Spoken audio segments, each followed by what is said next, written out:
So we're going to look now at weight shift for walking.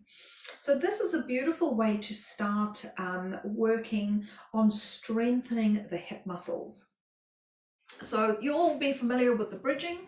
We're not going to be doing articulated bridging here because if my client does have osteoporosis, then that's not going to be so good for their spine. And I want their hips to be really, really strong.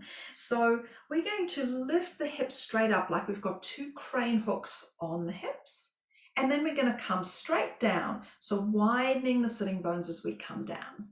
So I encourage an exhale on the way up because that's where the sitting bones are narrowing, and an inhale on the way down. So it's almost like you're squashing a bug underneath your pelvis.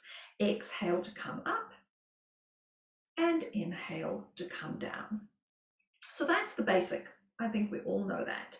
Now we're going to add the hip shift because when we're walking, as we step forward, the pelvis shifts over each thigh bone so that the other foot can be freed. So we're just going to look at that movement. It's small, it's not a big movement, and there's lots of room for kind of twisting and tilting and all kinds of things going on here. So we're basically just doing the bare necessity here. So Mariella's going to come up as she exhales. Now, imagine there's a tray of drinks, and we're going to keep that tray where it is and then just shift over to one side. And then we're going to come back to the middle and we're going to typewriter shift to the other side. Come back and then come straight back down. Okay, so we're going to come up.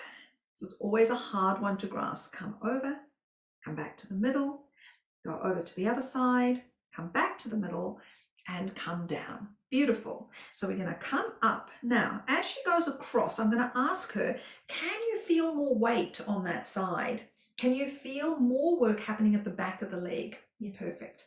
We come back to the center and now we're going to shift the other way and I'm going to ask her the same questions and then she's going to come back to the middle and she's going to come down. Okay, so this is quite an intense way to experience the act of walking because we're loading it quite a lot. But it's a really nice way for people to understand that those glutes and hamstrings come together to support us as we're busy walking and standing.